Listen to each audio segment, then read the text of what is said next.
Hello aspirants, మరి జోగ్రఫీకి సంబంధించి previous క్లాస్లో ఈ యూనివర్స్ ఎర్త్ సోలార్ సిస్టమ్ అనే టాపిక్ సంబంధించి గెలాక్సీస్ అంటే ఏంటి, నక్షత్రాలకు సంబంధించి ఇంట్రడక్షన్ అనేది మనం మాట్లాడుకున్నాం.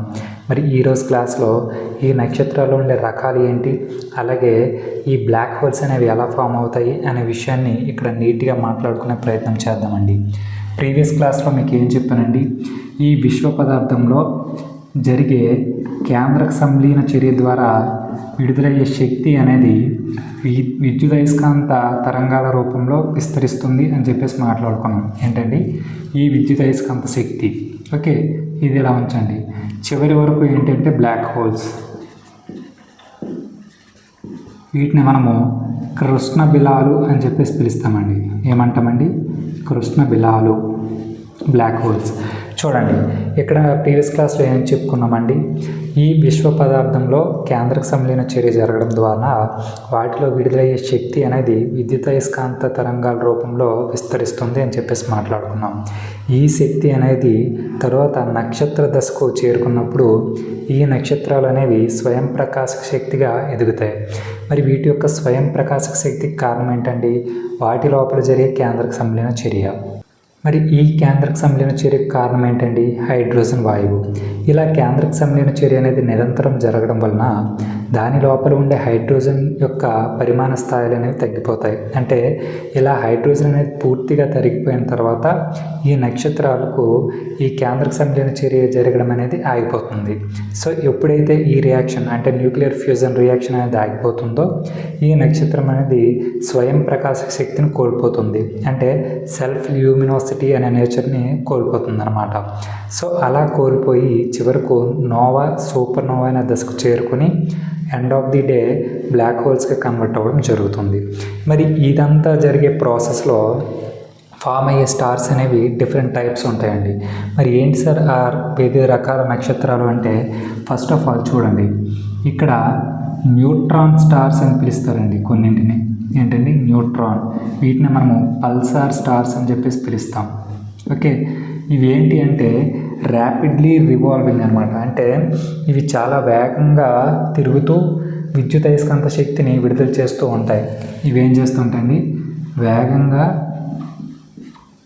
తిరుగుతూ విద్యుదయస్కాంత శక్తిని విడుదల చేస్తుంటాయండి.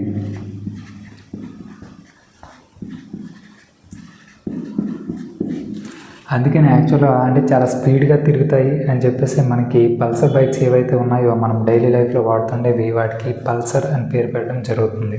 ఓకే, అది ఏంటి అంటే న్యూట్రాన్. ఏంటంటే వేగంగా తిరుగుతూ విద్యుదయస్కాంత శక్తిని రిలీజ్ చేసే నక్షత్రాలు ఏవైతే ఉన్నాయో వాటిని న్యూట్రాన్ నక్షత్రాలు లేదంటే పల్సర్ నక్షత్రాలు అని చెప్పేసి పిలుస్తాం. తర్వాత ఉండేది ఏంటి అంటే క్వాసార్. క్వాసార్ నక్షత్రాలు లేదు అంటే అర్ధ నక్షత్రాలు అని చదువుతారండి. ఇవి ఏంటి అంటే చూడండి, పేరులో ఉంది క్వాసార్ మీన్స్ క్వాసీ స్టార్స్ అన్నమాట. క్వాసార్ అంటే ఏంటండి? క్వాసీ స్టార్స్ అంటే అర్ధ నక్షత్రాలు. అంటే ఈ నక్షత్రాలు పూర్తిగా నక్షత్ర దశను చేరుకోక ముందే శక్తిని రిలీజ్ చేసే ప్రాసెస్ని స్టార్ట్ చేస్తాయండి. ఏం చేస్తాయండి? పూర్తి నక్షత్ర దశకు చేరకముందే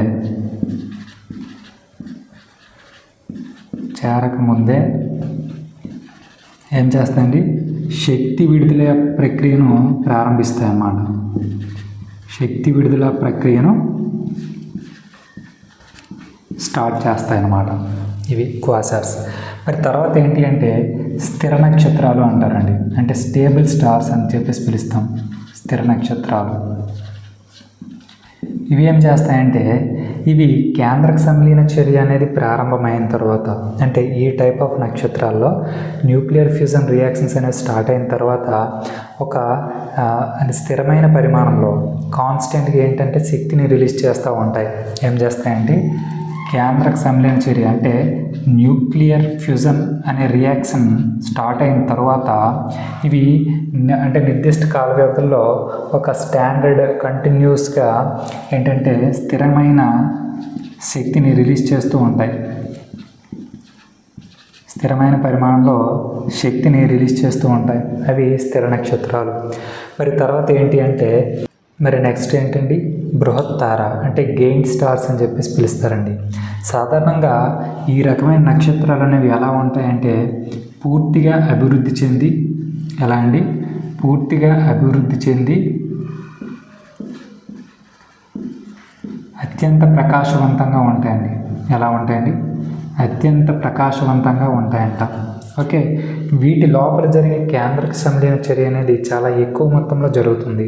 అంటే ఈ టైప్ ఆఫ్ స్టార్స్లో జరిగే న్యూక్లియర్ ఫ్యూజన్ రియాక్షన్స్ ఎలా జరుగుతాయి అంటే చూడండి, ఇది ఒక టైప్ ఆఫ్ స్టార్ అనుకుందాం.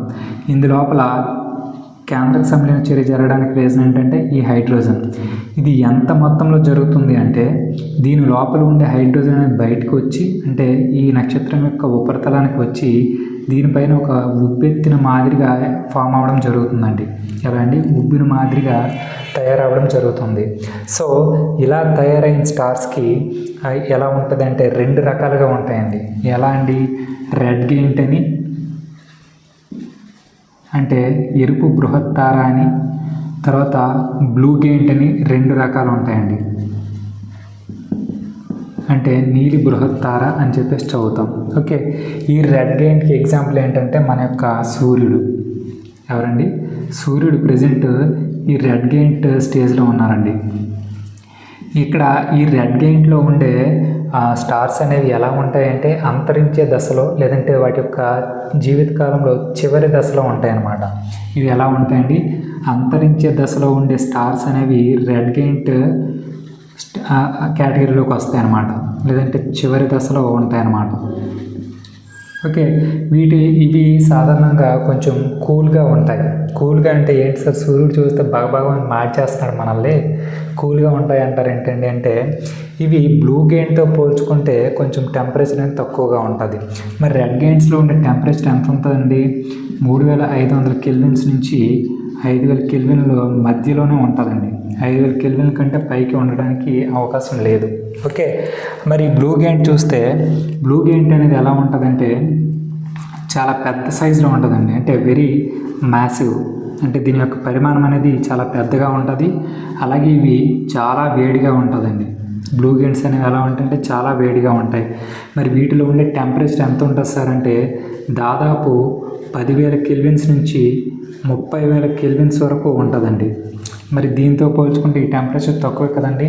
అందుకని చెప్పే ఈ రెడ్ గెయింట్స్ అనేవి వీటితో పోల్చుకుంటే కూల్గా ఉంటాయి అని చెప్పేసి మాట్లాడతాం. ఓకే, ఇవి ఏంటండి అంతరించే లేదంటే చివరి దశలో ఉంటాయి అని చెప్పేసి మాట్లాడుకున్నాం. ఏవి రెడ్ గెయింట్. కానీ బ్లూ గెయింట్ ఏంటి అంటే అప్పుడే స్టార్ట్ అయినటువంటి అంటే యంగర్ వన్స్ అన్నమాట. ఇవి అంటే అప్పుడే వాటి యొక్క లైఫ్ ప్రాసెస్ని స్టార్ట్ చేసిన స్టార్స్ ఏవైతే ఉంటాయో వాటిని బ్లూ గెయింట్స్ అని చెప్పేసి పిలుస్తాం. ఓకే, మరి తర్వాత వచ్చింది ఏంటి అంటే మరుగుజ్జు నక్షత్రాలు. ఒకసారి వాటి కోసం చూడండి. మరి ఇప్పుడు ఏంటండి మరుగుజ్జు నక్షత్రాలు అని చెప్పేసి పిలుస్తాం. మరుగుజ్జు నక్షత్రాలు అంటే వీటిని డ్వార్ఫ్ స్టార్స్ అని చెప్పేసి పిలుస్తారండి. ఏమంటామండి డ్వార్ఫ్ స్టార్స్ అని చెప్పేసి చదువుతాం. ఓకే, ఏంటి సార్ ఈ నక్షత్రాలు అంటే సాధారణంగా ఒక నక్షత్రం అనేది రెడ్ గెయింట్ దశకు చేరుకుంది అనుకోండి. రెడ్ గెయింట్ అంటే ఏంటండి అది అంతరించే దశకు లేదంటే తన జీవితంలో చివరి దశకు చేరుకున్నప్పుడు ఈ నక్షత్రాలు అనేవి శక్తిని విడుదల చేసే నేపథ్యంలో కొంత ఇంధనాన్ని పీల్చుకునే ప్రయత్నం చేస్తాయి. ఏం చేస్తాయండి ఇంధనాన్ని పీల్చుకునే ప్రయత్నం చేస్తాయి. అలా ఇంధనాన్ని పీల్చుకునేటప్పుడు ఇవి తెల్లగా చిన్నగా పరిమాణంలో మారుతాయి అన్నమాట. ఎలా మారుతాయండి తెల్లగా మారుతూ పరిమాణంలో చిన్నవిగా అయిపోతాయి. పరిమాణంలో చిన్నవిగా అయిపోతాయి. అందుకని వీటిని మరుగుజ్జు నక్షత్రాలు అని చెప్పేసి పిలుస్తున్నాం. మరి ఇలాంటి ఈ మరుగుజ్జు నక్షత్రాలు అనేవి 4 రకాలు ఉంటాయండి. ఎన్ని రకాలండి 4 రకాలు. ఏంటి సార్ ఆ 4 రకాలు అంటే first of all red dwarf అండి, అంటే ఎరుపు మరుగుజ్జు నక్షత్రం అంటాం. ఈ రెడ్ డ్వార్ఫ్లో ఏమవుతుంది అంటే ఇవి చూడడానికి పరిమాణంలో చిన్నగా ఉంటాయి. అలాగే ఉష్ణోగ్రత పరంగా కూడా చాలా తక్కువ ఉష్ణోగ్రత అంటే చల్లగా ఉంటాయి అన్నమాట. ఎలాంటి వెరీ స్మాల్ సైజులో చాలా చిన్నగా ఉంటాయి. అలాగే టెంపరేచర్ పరంగా కూలింగ్ స్టేజ్లో అంటే తక్కువ టెంపరేచర్ కలిగి ఉంటాయి అన్నమాట. ఏంటి రెడ్ డ్వార్ఫ్స్. తర్వాత ఏంటి అంటే ఎల్లో డ్వార్ఫ్స్ అండి, అంటే పసుపు మరుగుజ్జు నక్షత్రాలు అని చెప్పేసి పిలుస్తాం. ఈ ఎల్లో డ్వార్ఫ్స్ ఏవైతే ఉన్నాయో ఇవి ఏంటి అంటే కొంచెం ఇవి కూడా చిన్నగానే ఉంటాయి. ఎలా ఇవైతే వెరీ స్మాల్, ఇవైతే ఎలా అంటే స్మాల్ అనమాట, కొంచెం చిన్నగా ఉంటాయి, స్మాల్ సైజులో. అయితే ఇవి ఏంటంటే కొంత హీట్ని కలిగి ఉంటాయి, అలాగని మరీ తక్కువ చల్లగా ఉండవు, అలాగని మరీ ఎక్కువ వేడిగా ఉండవు. అంటే ఒక మాదిరి ఉష్ణాన్ని కలిగి ఉంటాయి, ఏంటంటే ఒక మాదిరి వేడిని కలిగి ఉంటాయి అన్నమాట. ఓకే, అవి ఎల్లో డ్వార్ఫ్స్.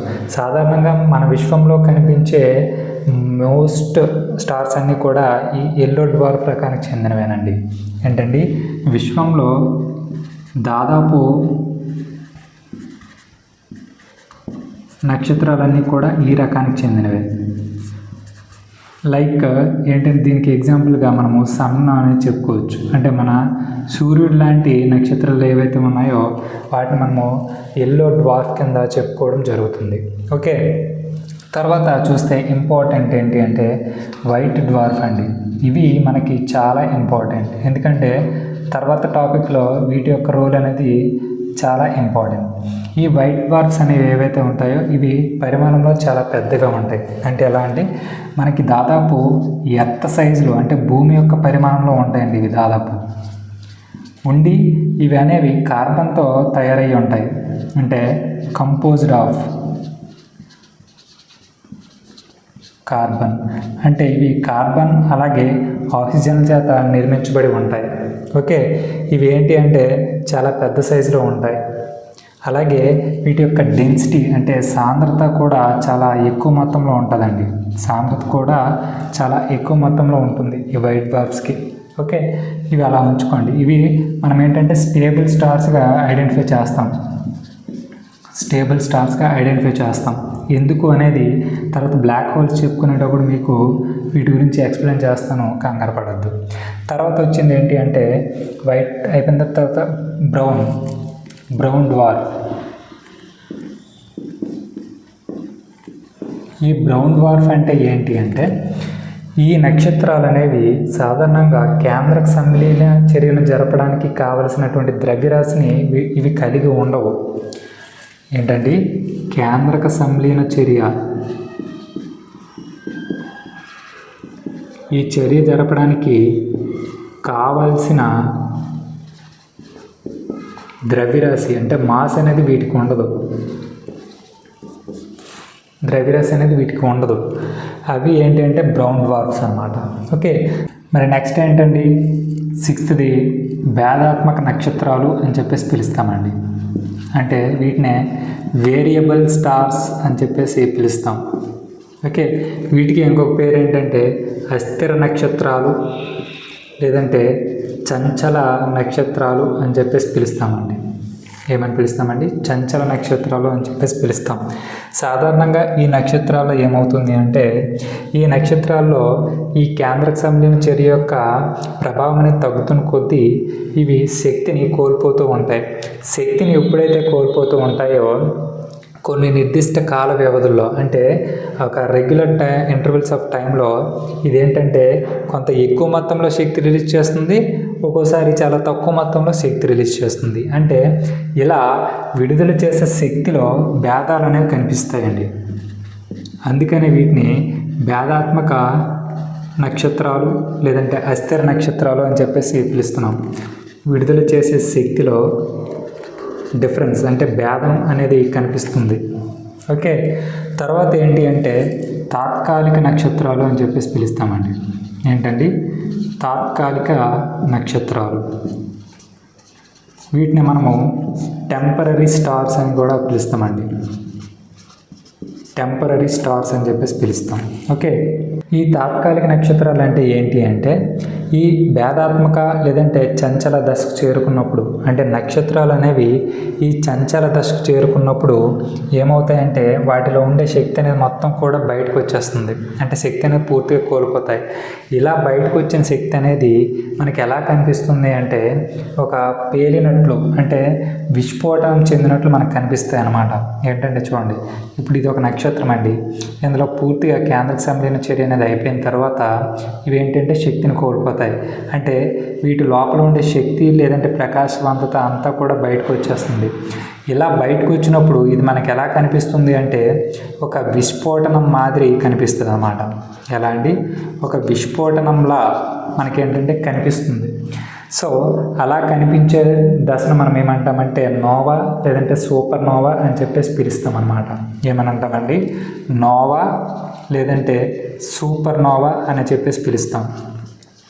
అంటే ఈ రెండింటికి డిఫరెన్స్ ఏంటి అంటే నీట్గా వినండి. ఇప్పుడు మనకి విస్ఫోటనం లేదంటే పేలినట్లు కనిపించే ఎఫెక్ట్ అనేది ఈ స్టార్ యొక్క బాహ్య పొరల్లో మనకు కనిపించింది అనుకోండి, అంటే బయట వైపు పేలుతున్నట్లు అనిపిస్తుంది అనుకోండి, ఆ స్థితిని మనము నోవా అని చెప్పేసి పిలుస్తాం.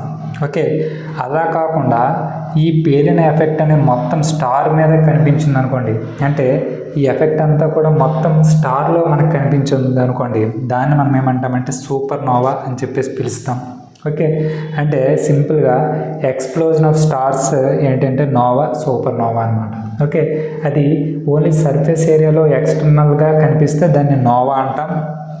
ఒకవేళ ఎంటైర్ స్టార్ పైన ఈ ఎక్స్ప్లోజన్ ఎఫెక్ట్ కానీ కనిపిస్తే దాన్ని సూపర్ నోవా అని చెప్పేసి చదువుతాం.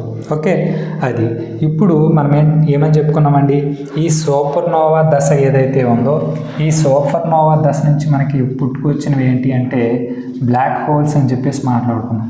ఏంటండి, సూపర్ నోవా దశ నుంచి పుట్టుకొచ్చినవి ఏంటంటే కృష్ణ బిలాలు లేదంటే వీటిని మనం ఏమంటామండి బ్లాక్ హోల్స్ అని చెప్పేసి పిలుస్తాం.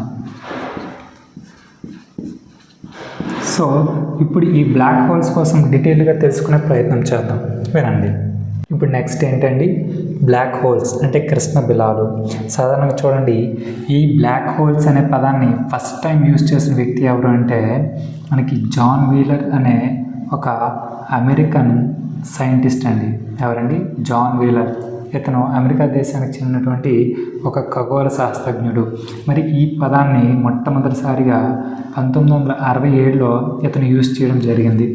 ఓకే, తర్వాత కాలంలో అంటే 1971లో ఈ కృష్ణ బిలాలు అంటే బ్లాక్ హోల్స్ని ఐడెంటిఫై చేసి ఇవి బ్లాక్ హోల్స్ అని చెప్పింది కూడా ఎవరు అంటే ఈ జాన్ వీలర్ అనే ఆయన. ఓకే, అది అలా ఉంచండి. సాధారణంగా ఏంటి సార్ ఈ బ్లాక్ హోల్స్ అంటే మనం ఏమని చెప్పుకున్నామండి, నక్షత్రాలు అనేవి సూపర్ నోవా దశకు చేరిన తర్వాత ఈ కేంద్రకంలో ఉండే అంటే చూడండి ఈ నక్షత్రంలో ఉండే శక్తి అంతా కూడా కోల్పోతుంది అనమాట. సో ఎప్పుడైతే శక్తి అంతటిని కూడా కోల్పోయిందో ఈ కేంద్రం అంటే ఈ నక్షత్రం చుట్టూ ఉండే విశ్వ పదార్థం అంతా కూడా కేంద్రం వైపు ఆకర్షించబడుతుందండి. ఏంటండి, ఈ కేంద్రం లోపలికి మొత్తం కూడా లాగేసుకుంటుంది. ఓకే, వాటిని మనం ఏమంటున్నామంటే బ్లాక్ హోల్స్ లేదంటే కృష్ణ బలాలు అని చెప్పేసి పిలుస్తున్నాం. ఇవి మనకి ఎక్కడి నుంచి వస్తున్నాయండి, సూపర్ నోవా దశ నుంచి వస్తున్నాయి. అయితే ఒక విషయం మీరు గుర్తుపెట్టుకోవాలండి, సూపర్ నోవా దశ నుంచి కృష్ణ బిలాలు అనేవి ఫామ్ అవుతాయి. కానీ అలా అని అన్ని సూపర్ నోవా దశలు కూడా మనకి కృష్ణ బిలాలను ఫామ్ చేయవు. ఈ పాయింట్ చాలా ఇంపార్టెంట్. ఓకే, కృష్ణ బిలాలు అనేవి సూపర్ నోవా దశ నుంచి పుట్టుకొస్తున్నాయి. ఓకే, అయితే ఇంపార్టెంట్ పాయింట్ ఏంటంటే అన్ని సూపర్ నోవాలు బ్లాక్ హోల్స్ని ఫామ్ చేయవు.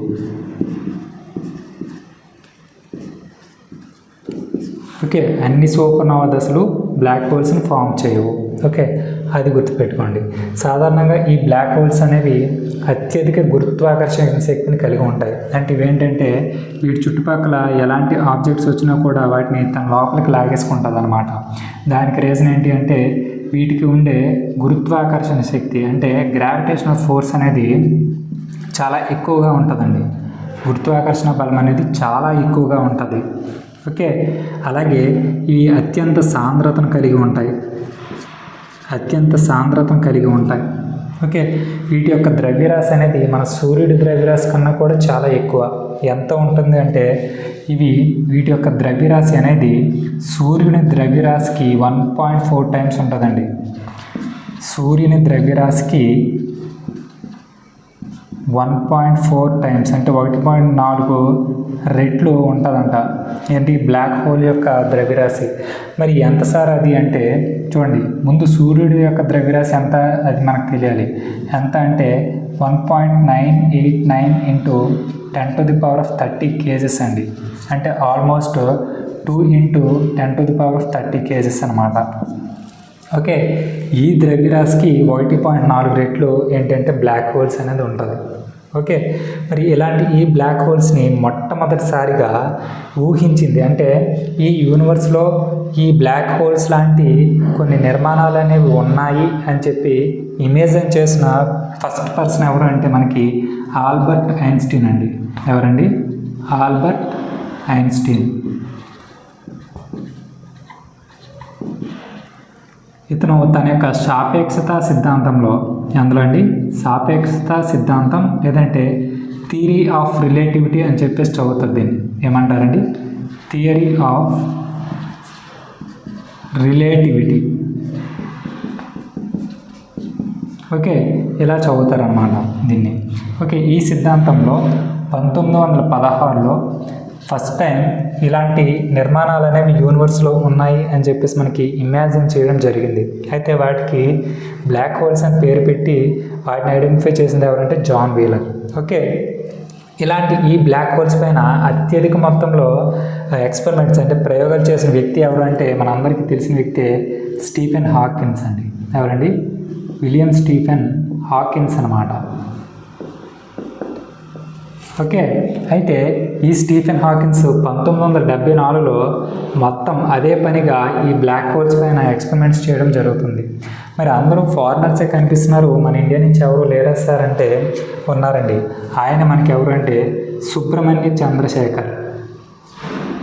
ఈయన చాలా ఇంపార్టెంట్ అండి, ఎందుకంటే ఈయన చంద్రశేఖర్ లిమిట్ అని చెప్పేసి ఒక థియరీని ప్రపోజ్ చేస్తారన్నమాట. సుబ్రహ్మణ్య చంద్రశేఖర్ ఈయన మన భారతీయుడు.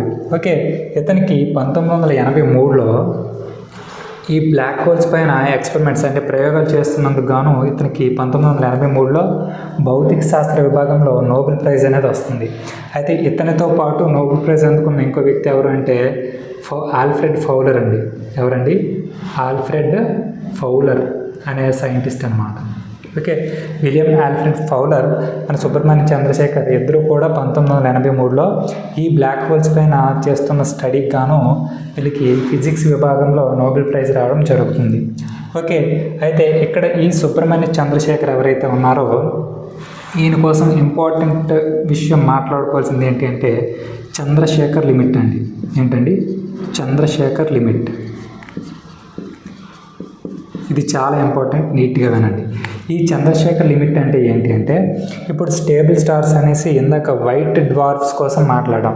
ఓకే, ఈ వైట్ డ్వార్ఫ్స్ అనేవి ఏవైతే ఉన్నాయో ఈ చంద్రశేఖర్ లిమిట్లో ఒక లిమిట్ అనేది ఫిక్స్ చేసి ఉంటుంది. అంటే ఈ పర్టికులర్ వైట్ డ్వార్ఫ్స్ యొక్క ద్రవ్యరాశి అంటే మాస్ అనేది ఏదైతే ఉందో ఒక పర్టికులర్ లిమిట్ని క్రాస్ అయిపోయాయి అనుకోండి, అప్పుడు ఏమవుతాయి అంటే అవి ఈ గురుత్వాకర్షణ శక్తి నుంచి తప్పించుకునే క్యాపబిలిటీని కోల్పోతాయి అన్నమాట. మీకు ఇంకా ఈజీగా అర్థమైనట్టు చెప్తున్నానండి. మనకి ఇప్పుడు బరువు అనేది చాలా ఎక్కువ ఉందనుకోండి, మనకి ఇప్పుడు మనం పైకి ఎగరగలమా? ఎగరలేము. ఎందుకంటే గ్రావిటేషనల్ పుల్ అనేది చాలా ఈజీగా అప్లై అయ్యి కిందకి లాగేయడం జరుగుతుంది. అదే కొంచెం సన్నగా ఉన్నామనుకోండి మనం పైకి చాలా ఈజీగా ఎగురుతాం. అంటే గ్రావిటేషనల్ పుల్ని కొంచెం తగ్గించవచ్చు మనం. ఓకే, అలా ఇప్పుడు వైట్ డ్వార్ఫ్స్ అనేవి ఏవైతే ఉన్నాయో అవి ఒక 1.4 టైమ్స్ సోలార్. చూడండి, సోలార్ మాస్ అంటే సూర్యుడి యొక్క ద్రవ్యరాశికి 1.44 ఈ ద్రవ్యరాశికి ఈక్వల్ లేదంటే లోపలే ఉండాలన్నమాట ఈ వైట్ డ్వార్ఫ్స్ యొక్క ద్రవ్యరాశి అనేది. ఏంటండి?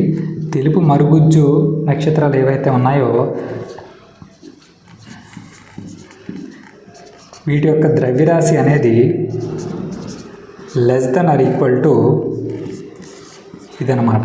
అంటే సోలార్ మాస్కి 1.44 టైమ్స్ అయినా ఉండాలి లేదా దానికంటే లోపలైనా ఉండాలి. ఒకవేళ ఇవి 1.44 కన్నా ఎక్కువ ఉన్నాయనుకోండి, ఇప్పుడు సోలార్ మాస్ అనేది ఎంత అని చెప్పుకున్నామండి? 2 × 10⁻30 కేజెస్ అని చెప్పేసి మాట్లాడుకున్నాం. ఈ వెయిట్ కన్నా ఎక్కువ వెయిట్ ఉన్నాయనుకోండి, ఈ వైట్ డ్వార్ఫ్స్ అనేవి ఈ గురుత్వాకర్షణ శక్తి నుంచి తప్పించుకునే క్యాపబిలిటీని కోల్పోతాయి. అంటే ఏమవుతాయి, ఈ గురుత్వాకర్షణ శక్తి ద్వారా లోపలికి అంటే కేంద్రం వైపు లాగేయబడతాయి. సో అలా ఏమవుతాయి అంటే ఈ వైట్ డ్వార్ఫ్స్ అనేవి కొలాప్స్ అయిపోతాయి. అర్థమవుతుందా? సో దాన్ని మనం ఏమంటున్నామంటే చంద్రశేఖర్ లిమిట్ అని చెప్పేసి పిలుస్తున్నాం. ఓకే, మరి 1.44 టైమ్స్ అంటే సాధారణంగా ఎంత ఉంటుంది అంటే 2.765 ఇంటూ 10⁻30 kgs అనేది ఈ వైట్ డ్వార్ఫ్స్ యొక్క మాస్ యొక్క లిమిట్ అనమాట. అంటే ఎంత ద్రవ్యరాశి ఉండాలి, లేదంటే ఎంతకన్నా తక్కువ ఉండాలి దేనికి, వైట్ డ్వార్ఫ్స్కి. అదే చంద్రశేఖర్ లిమిట్ అనమాట ఇది. ఓకే, మరి ఇక్కడ సూర్యుడి ద్రవ్యరాశి, వైట్ డ్వార్ఫ్స్ యొక్క ద్రవ్యరాశి అని చెప్పేసి మాట్లాడుతున్నాం కాబట్టి ఒకసారి ఎర్త్ యొక్క ద్రవ్యరాశి ఎంత చూడండి నోట్ పాయింట్లో. ఎర్త్ యొక్క అంటే భూమి యొక్క ద్రవ్యరాశి ఎంత అంటే మామూలుగా అయితే 5.987 సంథింగ్ ఇంటూ 10⁻24 kgs అంటారండి. మనకు రఫ్గా ఏంటి అంటే 6 ఇంటూ 10⁻24 kgs అనమాట. ఓకే, ఈ ద్రవ్యరాశి అనేది సూర్యుడి యొక్క ద్రవ్యరాశి ఏదైతే ఉందో దానికి చూడండి, అంటే సూర్యుడి యొక్క ద్రవ్యరాశి అనేది భూమి యొక్క ద్రవ్యరాశికి ఇంటూ 3,33,000 టైమ్స్ అంట. ఏంటండి 3,33,000 టైమ్స్. అంటే భూమి యొక్క ద్రవ్యరాశికి 3,33,000 టైమ్స్ సూర్యుడి యొక్క ద్రవ్యరాశి అనేది ఉంటుంది అనమాట. అర్థమైందా? అది మనకేంటి అంటే ఈ బ్లాక్ హోల్స్ కోసం సంబంధించి. ఓకేనండి, ఇది మనకి ఇవాల్టి క్లాస్. మరి నెక్స్ట్ కంటిన్యూషన్ క్లాస్లో ఈ సోలార్ సిస్టమ్ అనేది ఏదైతే ఉందో ఈ సోలార్ సిస్టమ్ కోసం మనం డీటెయిల్గా మాట్లాడడం జరుగుతుందండి. ఓకేనండి, థ్యాంక్ యూ.